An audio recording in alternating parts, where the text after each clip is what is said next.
Let's do one more and see. Oh,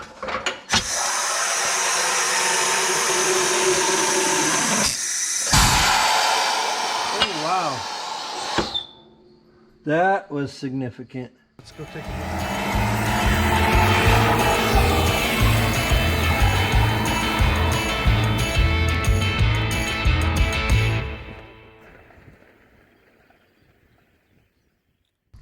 Dudes and dudettes, welcome back to the channel.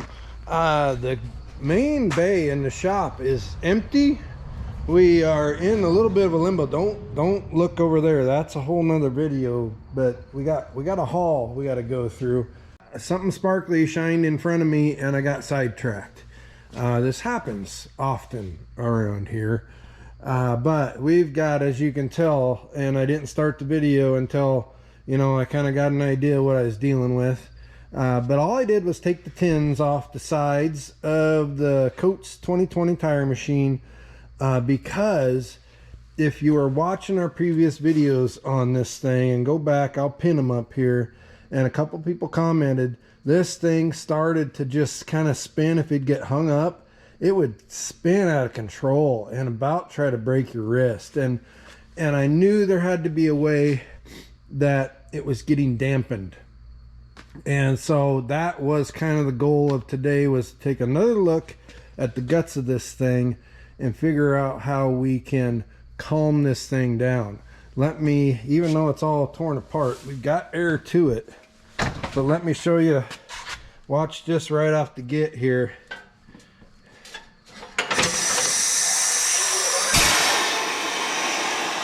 See how it started fast and then it slowed down when it got over here? That's what we're trying to fix. So we come down in here, and it really is kind of a cool little marvel of you know, older engineering. But you got a big gear there that turns, and then an arm right there with some teeth on it that pushes up. Everything's driven by this big here. Everything's driven by this monstrous cylinder here. These two big monster coil springulators pull it back down. This is your bottom beam breaker here that pushes up. This whole thing pushes up. That rotates the clock gear on here, which in turn rotates this. So I thought maybe, you know, maybe we'd find like a shock absorber or a dampener or something inside of here.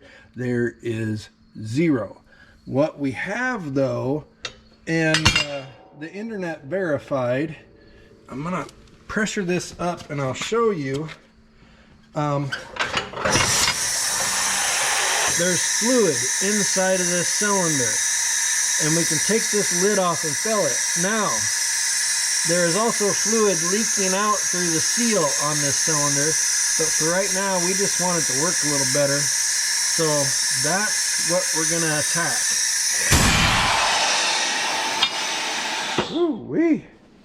That's noisy. So let me put you guys down for a second. I'm gonna rig something up. We're gonna get this arm to go up, and then we'll put some wood or cribbing or something in here to hold it up, and then we'll see what we got for a lid and other things on our giant cylinder here. Okay, we cleaned off the top of the cylinder. Bunch of dirt and gunk. You know, that's a pretty nasty environment. And if there was ever a design issue, you know, this seal or seals down on this ram have got to just be living the bad life. Anywho, then we've got 1.25 inches. It's a metal fill lid, and it's also a vent. And by vent, I mean it literally has like a 3/16 hole in it. So I would imagine if we overfill this, it's going to get spectacular. But what the WeberNet tells me, or other people on the WeberNet do, that you fill this cylinder with hydraulic fluid until it's 1 inch below the opening here. So that's what we're going to do. And for hydraulic fluid, we're going to use what, you know, everybody else would use, and that's transmission fluid. Obviously we've got a leak here. We're going to get this thing back into service first, and then over the long terms, maybe in the winter times this winter or something, it would be nice to rebuild this giant cylinder. It's about probably 8 inches in diameter, so it's a pretty unique piece. You know, there's got to be a seal kit or something out there. In the meantimes, what we're going to do to fix this, if our fluid fill works, there's a cavity down in here. We might just fill this area once we get it back into position with a bunch of floor dry, and just plan on moving it and cleaning it and swapping out the kitty litter, you know, once a year or so. I don't know. But I'm excited to get some fluid in it first, see if that calms down our mechanisms a little bit so that we can continue to have this thing in service and helping us out around here, because right now it really is, it's downright dangerous the way this thing spins, especially if it gets caught in a spot, and then it'll just snap right around, and with that bar, and yeah, no good. So let's do that and we'll see where we're at. All right, we made a fluid level checker out of a white zip tie, because nobody likes the white zip ties. And we're just gonna dip it down in there. Oh boy, it's supposed to be 1 inch from the top. There ain't nothing there. All right, I'm gonna put you on a tripod over here. We've got 1 quart ready to go, and we'll see. Well, we'll just start putting her in there and see what happens, I guess.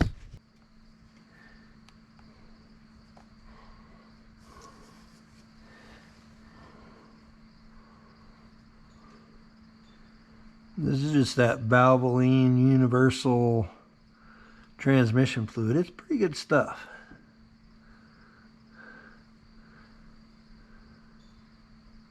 A few minutes later. Do we have anything on our dipstick? Nothing. Still. Wow. Okay. And that's about 2/3 of a quart. Quart number 2. It's about half. We'll check it.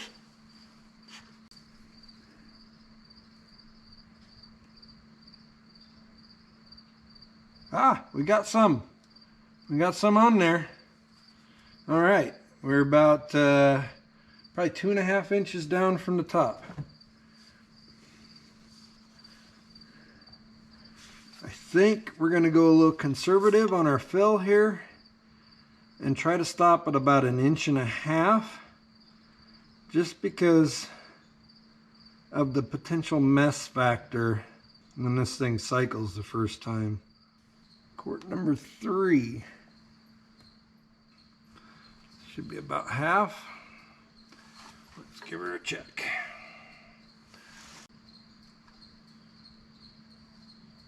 Ooh, we are probably 2 inches down.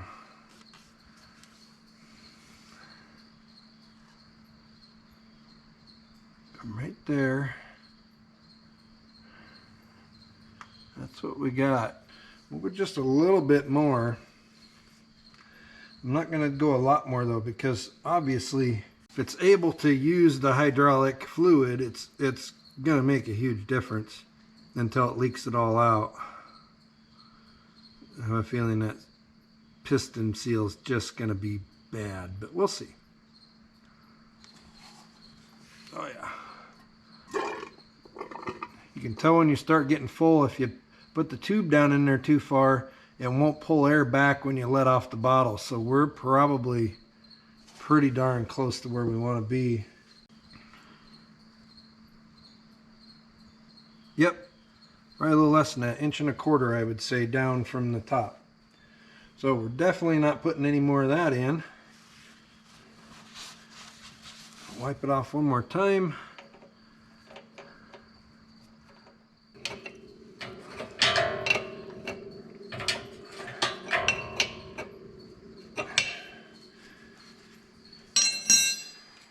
All right, that should be tight enough. I'm gonna give the old pedal a shot here, and we'll see, I guess, how bad it squirts out all over the place.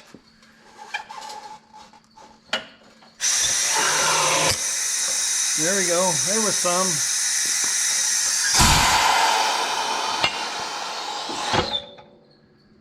Okay, that wasn't horrible. Let's do one more and see.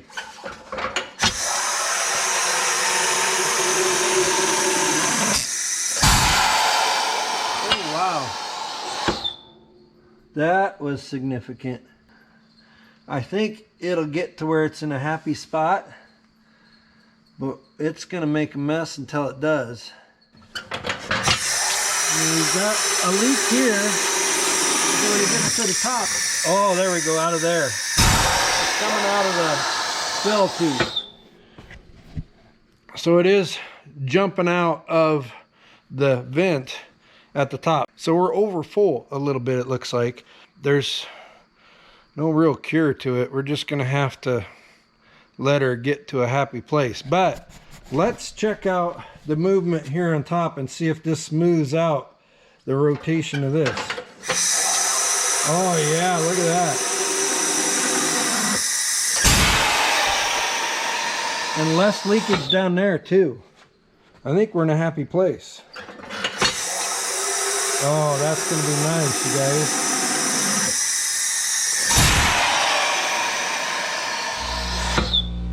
Now it is gonna leak. We're gonna, here, let's put our wood in, we'll clean it up.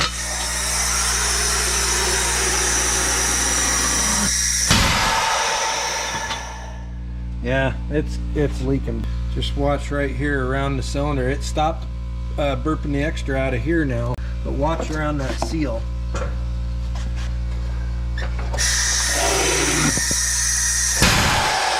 It's pretty significant. Now that might go down a little bit. That might not be so bad. As the level of oil continues to drop, it might not push it up. So we're just gonna have to monitor that. But overall, I think we have our wrist breaker problem solved. So if you have one of these, let's check it one more time. Look how nice and slow that is. And also this comes up nice and slow. It used to just jump up.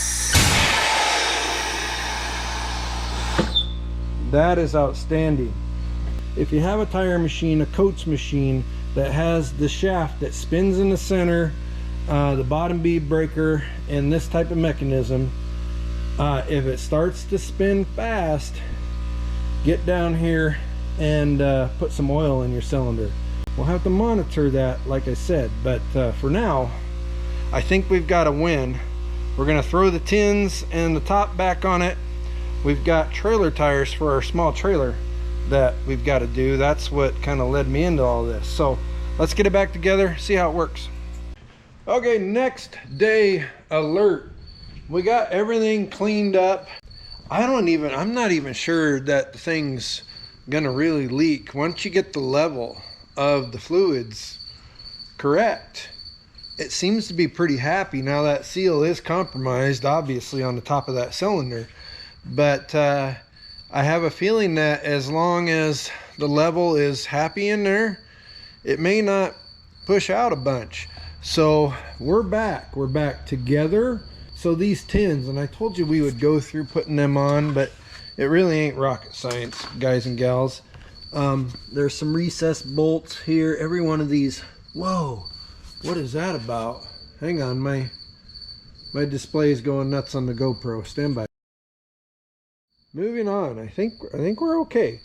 But each one of these little recessed holes on the bottom, you have 4, and on the top you have 2. There's a third one right behind here. This guy flips up, and then you have these 4 bolts down the center. So like I was saying, you kind of got to jostle things around, because the sides, once you get these side panels off on each side, all 4 sides just kind of hang there. You got to take your pusher downer rod off, you know, whatever, that thing, the clamp. You got to take the clamp off, all your accessories, and it does kind of fall apart, but it's also not impossible to get stood back up and get aligned. You put a 2x4 under the edge and you lift up a little bit, get your hole started. Everything's not too bad. The tank lifts up and then out and down and off. Anyway, we are back together, and so far I've got air to it. I think we got this licked, guys and gals. So let's see what happens now with oil in our cylinder.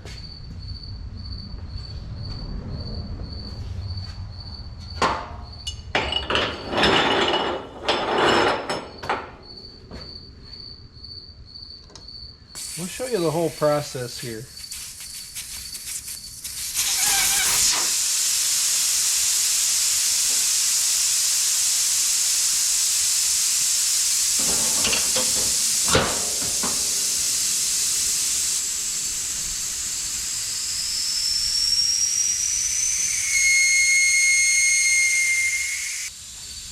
Even breaking the bead, I'm telling you, I think the machine may even have a little more guts to it with the fluid, because it's just so smooth how it operates now. It's not jerky. It doesn't try to jump ahead of, you know, what's going on. We'll break this bead down. See how nice and slow that goes?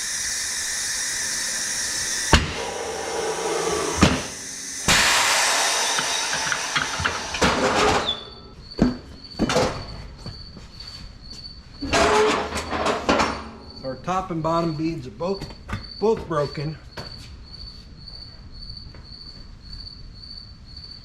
I like to do just a little bit of lubricant going off too.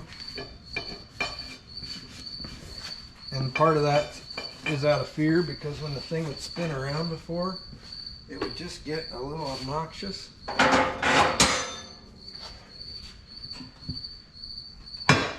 And I'll find one of the videos where it kind of snaps around, and we'll link it up here at the top. But now we've got this kind of action.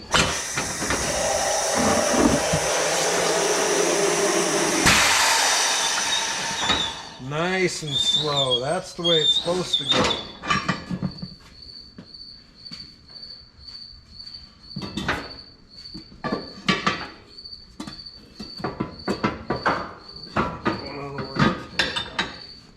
Same thing, before unloaded on the second bead, it would just snap around. Look at this now. Beautiful. I'm loving it.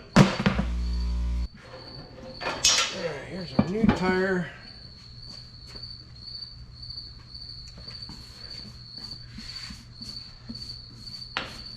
Tire lube is your friend.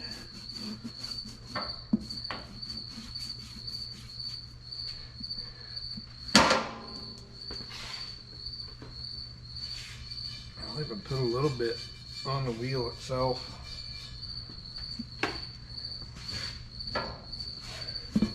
Most of the time you can just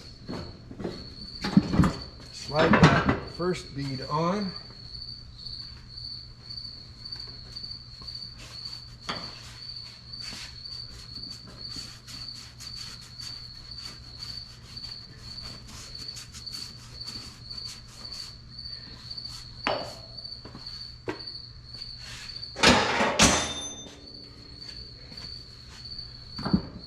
Where we used to struggle before, because it would want to just take off on you, and you got to hold this bar, and you really shouldn't hold the bar. But here's the difference now.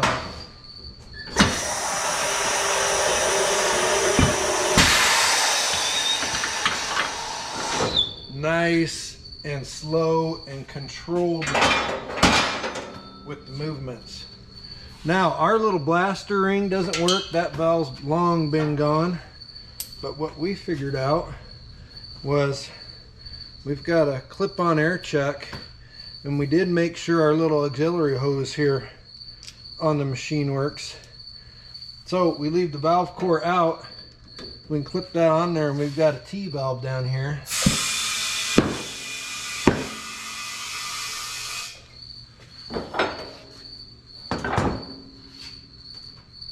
Set both your beads.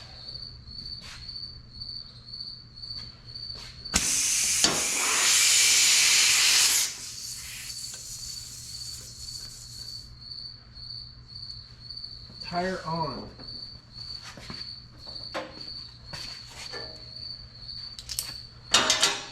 Take that guy off.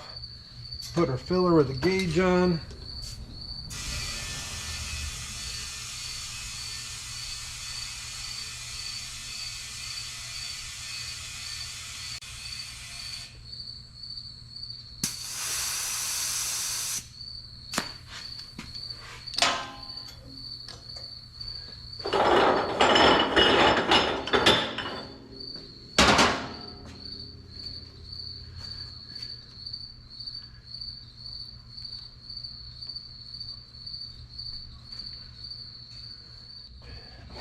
just like that. We are golden. I'm telling you what.